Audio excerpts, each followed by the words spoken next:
ẹ wá tó wá gbọ́ àṣírí o ẹ wá gbọ́ àṣírí àwọn Fúlàní yìí. Àwọn sọ fún iṣẹ́ lẹ́yìn ikú Buhari iṣẹ́ àwọn àṣírí kọ̀ọ̀kan mọ̀ jáde fẹ́ mọ̀ fi ta yín gbọ́. Àwọn àṣírí kọ̀ọ̀kan mọ̀ jáde iṣẹ́ fẹ́ mọ̀ fi ta yín gbọ́ ọgbẹ́ ọmọ kóòtù òjíire. Òun lẹ́bi mọ̀ pé àwọn Fúlàní yìí wọ́n ní ìpinnu sí ilẹ̀ Yorùbá. Wọ́n ní ìpinnu sí ilẹ̀ Yorùbá. Wọ́n fẹ́ gba ilẹ̀ Yorùbá lọ́wọ́ wa ni. Àwa ni ẹ má jẹ́ ká gbà fún wọn. Àsìkò tí àṣírí wọn mọ̀ tú náà la dé lẹ́yìn ikú Buhari.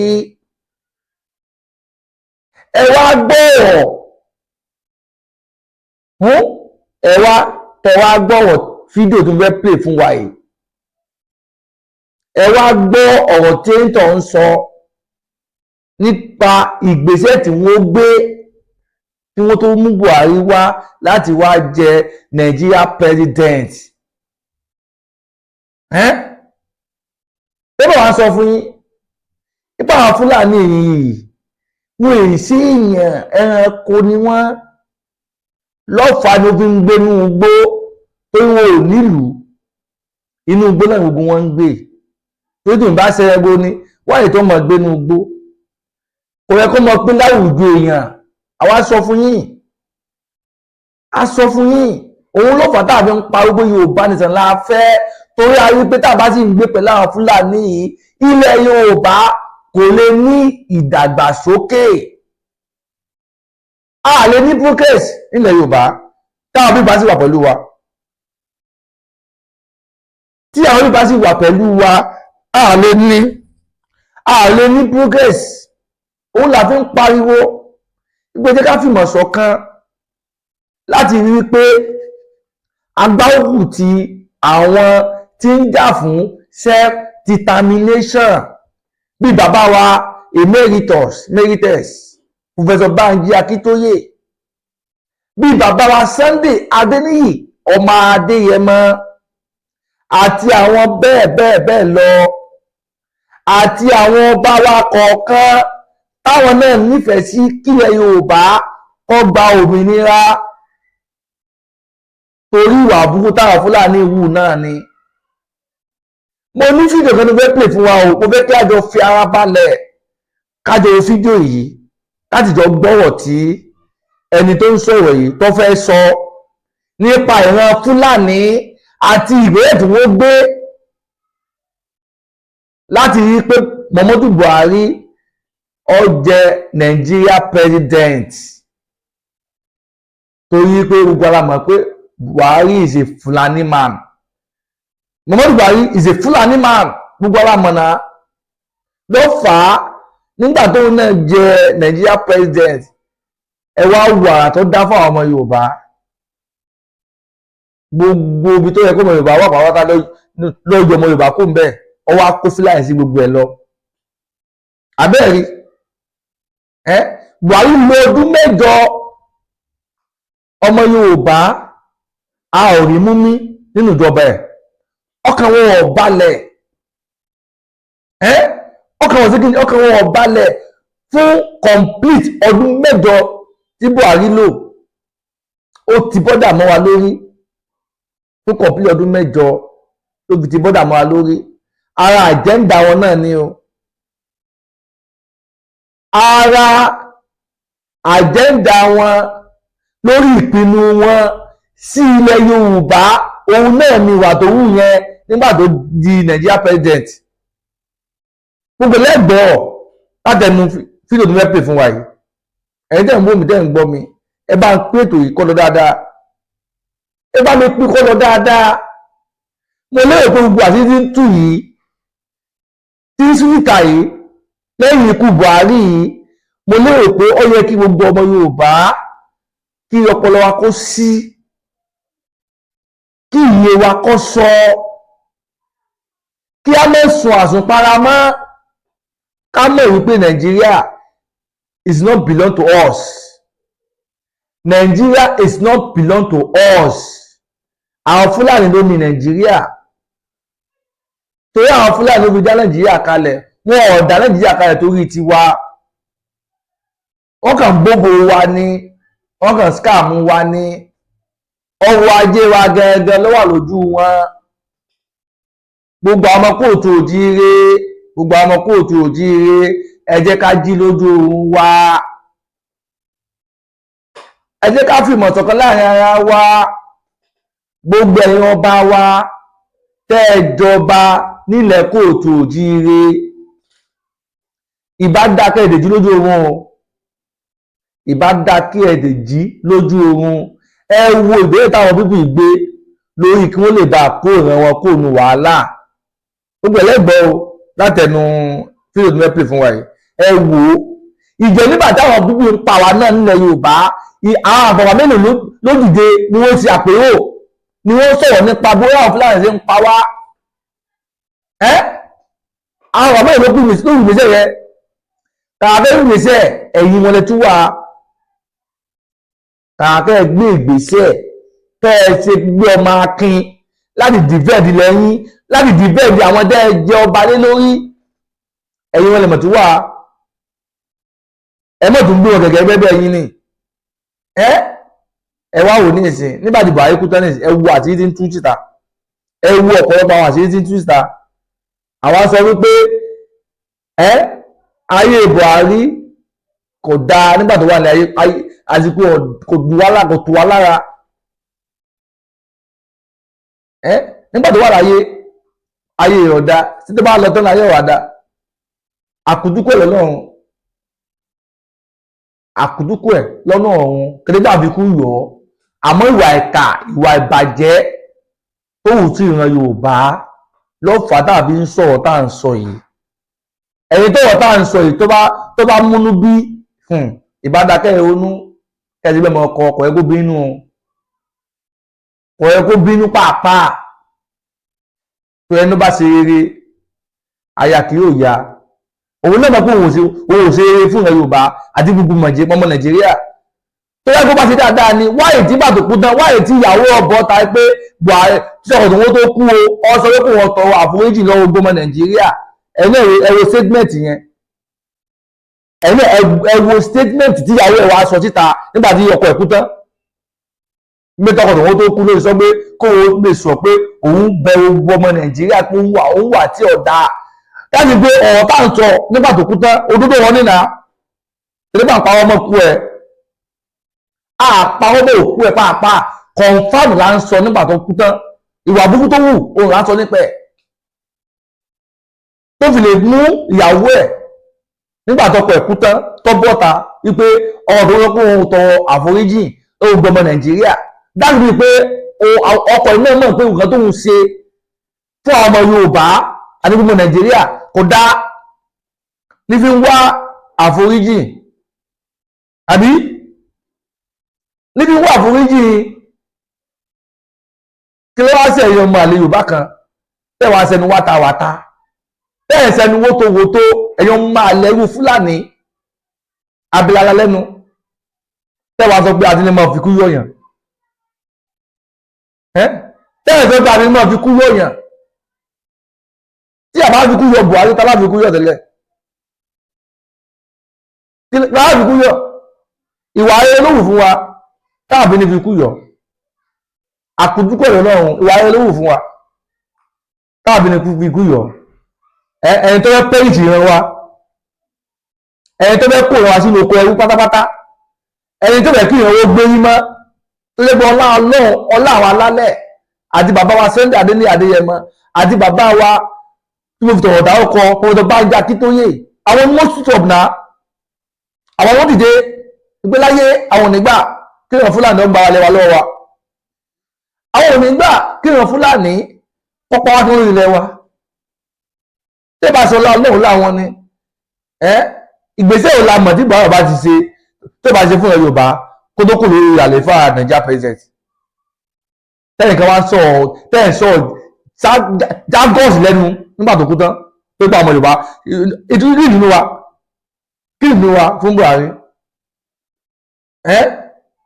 lẹ́ẹ̀kan sí ẹ̀yin tẹ́ wò mí tẹ́ ń gbọ́ mi mo kí ń yàre ẹ jẹ́ ká tó wo fídíò tí mo fẹ́ play fún wa yìí kẹ́ ẹ gbọ́wọ̀ tí ẹni tó ń sọ nípa Fúlàní àti nípa Buhari àti ọ̀nà tí wọ́n gbà láì jẹ́ kí Buhari jẹ Nigeria president tó wọ́n tó pé Buhari kò nífẹ̀ẹ́ policy tẹ́lẹ̀ àmọ́ láìpẹ́ àwọn ẹgbẹ́ kan fi ìyà jẹ àwọn Fúlàní olùgbò wọ́n fi ṣe meeting láàrin ara wọn ní nọ́ọ̀tì láti rí pé àwọn mẹ́sàn pé Buhari dé orí ìpèrè tó tó wọ́n pé Buhari ni president àwọn Fúlàní pátápátá wọ́n mọ̀ pé Fúlàní ó ní president alága chairman gbogbo Fúlàní pátápátá òun ló fi ṣe gbogbo agbára láti pé Buhari jẹ Nigeria president láti bá a rí pé àdéhùn wọn ọwọ́ sí múṣẹ nígbà tí ọlọ́run ọlọ́pàá kí tó yà àti Ìgbòho ṣá àdéhùn yẹn bẹ́ẹ̀ wá sí múṣẹ ló fà á tó gbógun ti Ìgbòho ṣá tó fi lé Ìgbòho kàkó Nàìjíríà tí bàbá wa fi di ẹni ó fi wà ní ẹ̀yìn odi gbogbo yẹn èèyàn máa lè Yorùbá kan rí o gẹ́gẹ́ kan burúkú àbí tó wá sí nǹkan bá fún wa wá ká máa yín bàtò kú tán ká máa kẹ́dùn fún àbí ayé gbogbo máa bàjẹ́ ni ayé máa bàjẹ́ gbogbo ẹni tẹ́ ń sọ̀rọ̀ wá dáadáa lẹ́nu yẹn ayé gbogbo máa bàjẹ́ ní kú bí aṣọ yín wá wà yóò máa jẹ́ yìí ẹ jẹ́ ká tó fídíò náà ṣẹ́ni gbọ́ ẹ jẹ́ ká tó fídíò náà ẹ ti gan ni ẹ ń rọ̀ láti bá a pín tù yìí ẹ bá a pín kọ́lọ́ dáadáa ẹ ti bá a sọ̀rọ̀ káàmù lórí tú channel wa ṣẹ́ni gbọ́ àníṣe lẹ́yìn ju Buhari àṣírí ọmọ tú gbogbo àṣírí tí bá ń tú lẹ́yìn ju Buhari gbọ̀n láàmú wa fún yín gbogbo ọpátá láwọn fi dára wa gbọ́ láwọn fi dára wa rí ṣẹ́ni gbọ́ kò ní súwa bẹ́ẹ̀ ni kò ní rẹwà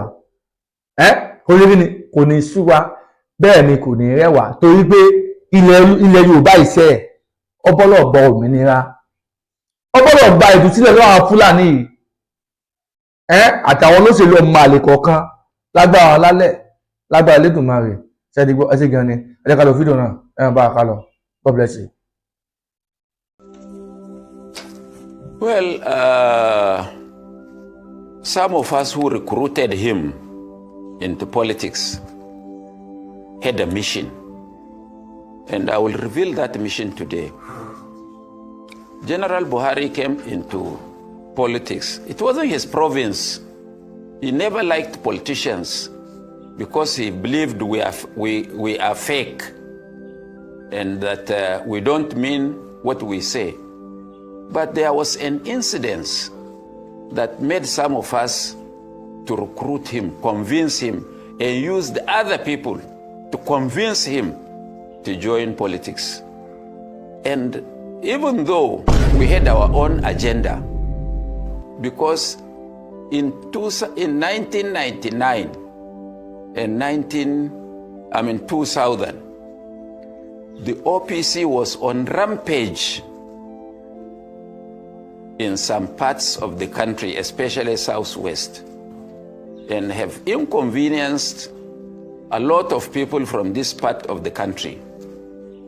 And to the extent that they mobilized over 500 vehicles to come and invade Ilorin with the sole aim of uprooting what they called Fulani structures in Ilorin. And we felt that was too much. And Obasanjo was doing nothing. President Obasanjo was doing nothing. Yes, my people, as the hall, do you know you can simplify your life today by downloading the new Labor Connect mobile app today? Just register your business for free and get more patronage, and you can search for any service provider that can do your job for you at your comfort zone. And a lot of features are integrated into this app for smooth business networking, such as map location for all businesses, in-call and chat system. That means you can chat inside this app and also make call. Visit the Google Play Store today to download on your Android phone, and you can also visit their website on www.lackboss.com. You can see it on the screen, and you can register your business for free.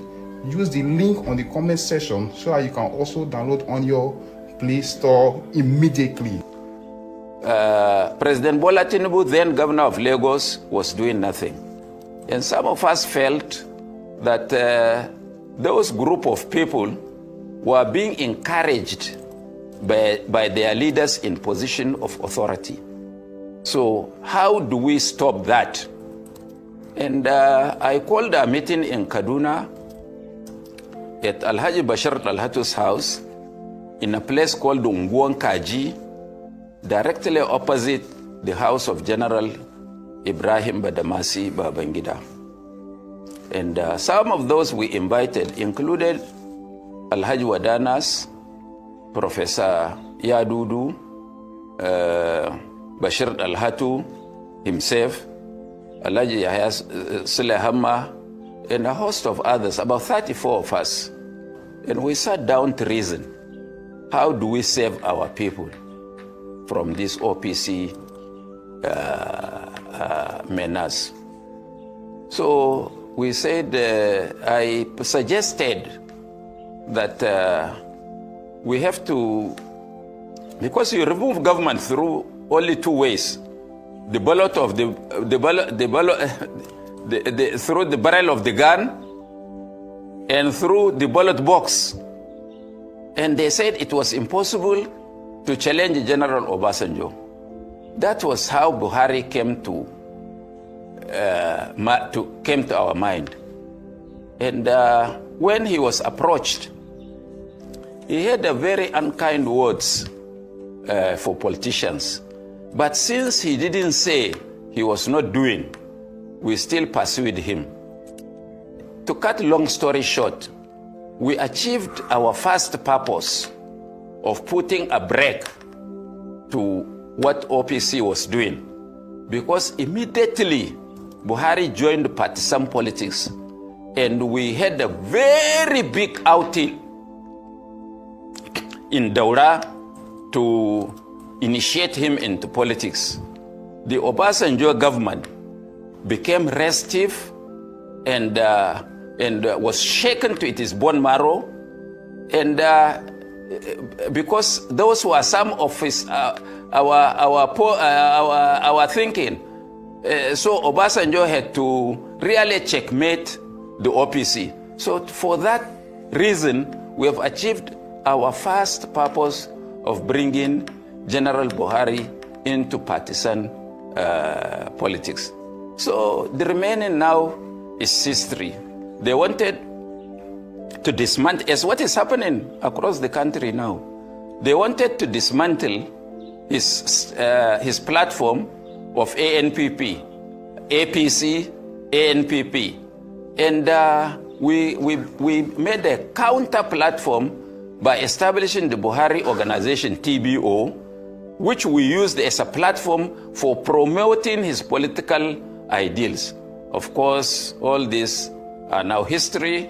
Some smart people who are politically ambitious came in and threw us out. That is how we parted ways with him.